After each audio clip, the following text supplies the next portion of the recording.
we guide you through how to use Sage Accounting step by step. So first, log into your Sage account and open your dashboard. This is where you can quickly access your finances, invoices, customers, and reports. To add a customer, go to Contacts, select Customers, and enter their details.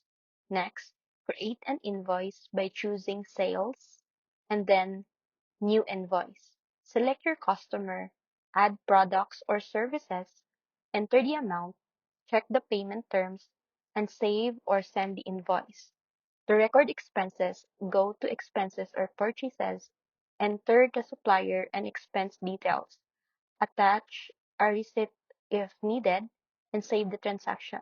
Sage also let you connect your bank account so your transactions can be imported and matched with your records. And finally, use Reports section to check your income, expenses, profit, and other financial information.